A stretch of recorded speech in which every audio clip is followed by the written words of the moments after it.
Okay, that's me. I've now got my test pod connected. This is following on from the last video. If you remember, we were working on the Zaxxon boards, and it was failing the memory test, the RAM test in the self-test function of Zaxxon, and we reckoned it was these two chips. There was two RAM areas that are failing, so it could be these two here. Well, anyway, I've now popped out the Z80A and I've put in my test pod into it, which is now connected up via this mesh to my tester, which I've now got on the larger screen. So what we'll do is we'll go and click the test icon, which will start the test software after a short delay. There we go. Right. So what we're going to do is we're going to run. We're going to do a memory map of this board because I don't know the memory map of it offhand. I haven't got any data to hand, so we're going to do that. And then after that, we're going to do a RAM test on some of the RAM areas if we find any, and see what happens. Because we know the RAM fails on the Zaxxon self-test, so let's see if we can get more information from the tester. Now, what I've actually done in the background is I've made a little circuit there. Now this is actually this is off the Zaxxon schematics, and what it does is it shows U33 with the 3 address lines going in. We have a select line coming out, and then it goes through into a U32, which is an LS139, and then effectively what we do is we get 2 select lines there and there. Now these 2 select lines go to U37 and U38, which are the 2 RAM chips I was looking at on the board. Now for these 2 select lines to be enabled, i.e. they go low, basically an address of either 6000 hex or 6800 hex has to be put in there along with mem request, and that tallies up with 2K blocks, which are those 2 chips.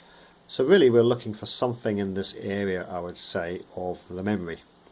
So that's that. So we'll go onto the tester and see what happens with the tester. So that's focus for a change, so hopefully you can see us. So to do a memory map, it's very easy. The first thing we do is just simply type in map. Now you can do that anyway, so you could have the address set to anything you like. It doesn't really matter. You just do map, and it will do the memory map in 1K blocks of the full 64K, and it will leave whatever address you were using before. It will leave that intact, so it won't change anything.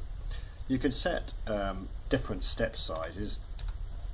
Map is the command you type in, so you just type map. If I did enter at that point, it would just be 1K steps. You could put in different steps. You can put in, say, 0800, which is 2K in hex. I mean 2K in decimal. That's like 0800 is 2K in hex, I should say.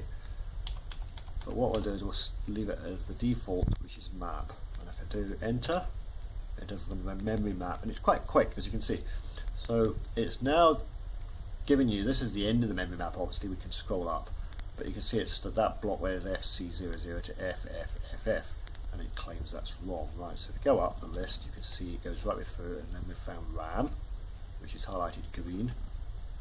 This RAM is actually what we basically call normal RAM. It's just RAM linked up to the processor if it's there. It says read write because it can read and write to it. As opposed to this RAM, which is video RAM, it says read write because video RAM is not only shared by the processor but also shared by whatever another circuit, like a video circuit. So I call that video RAM. You could call it shared RAM as well. So it's not totally dedicated to the processor, and the tester will know this when it goes looking for things in the address range. So it's obviously highlighted from address 8000 up to, well, basically address 9FFF is all video RAM, and then after that we have normal RAM, as you can see. Keep going down. This is going down the address range to 0. You can see there we have another 2 blocks of RAM which start at 6000 to 63FF, and that's RAM. It says write only. Now that basically says that it's tried to write something to that RAM and it's read back not what it expected.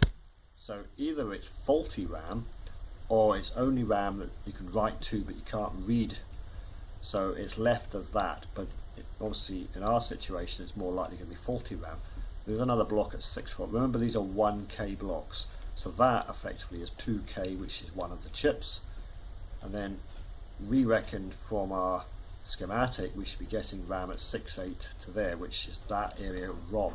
So effectively what it's done is it can't even write to that area of RAM, so there is obviously a definite fault. So I would say that is where our two blocks of RAM are, which tallies up with the schematic, and both of them are indicating problems. If we keep going up, you can see it's all ROM right up to the point I typed in map.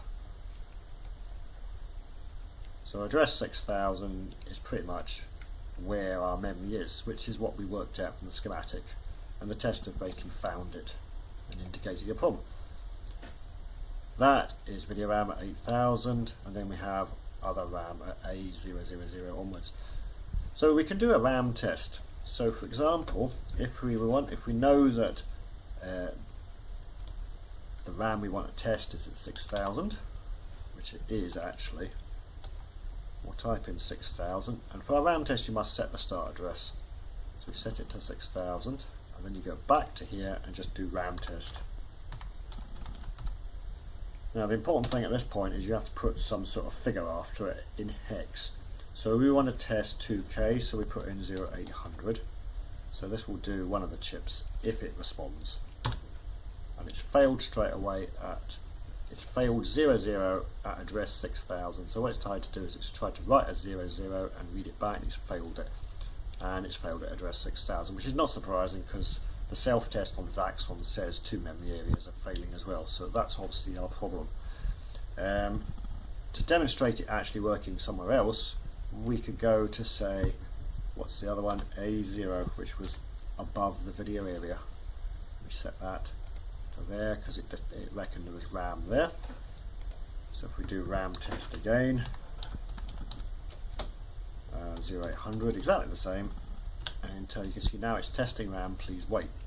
It says block size is 2048 bytes, the start address is A000,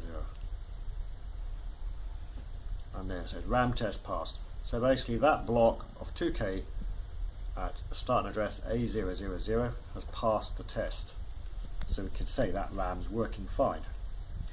We can also test video RAM, which is another feature which was quite hard to get it to do, but it's now working. If I type 8000, remember the video RAM started at 8000, and we'll do exactly the same again. RAM test 0800. It's doing exactly the same. Now this is it testing the video RAM. Remember the video RAM is shared with the processor and the video circuit, so it doesn't get full access to it, but it's still testing it, and it's passed it as well. Now as I said before, there was a little feature on my mess of a circuit here which was an LED which is there. Now that indicates when there's VRAM, and the Mark II testers do have an LED on the front panel that will show this, and if you buy the VRAM adapter board that Silverfox is doing,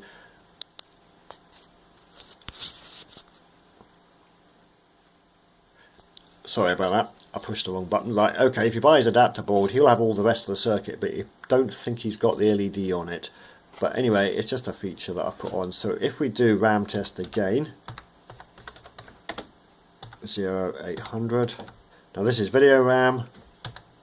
The LED lights up, as you can see. So it's telling me that it's testing video RAM. Now the Mark II tester has an LED on the front panel that will indicate this, so you'll know when you're actually doing anything with video RAM, and it goes off as soon as it's finished, and you can see there it's actually passed it.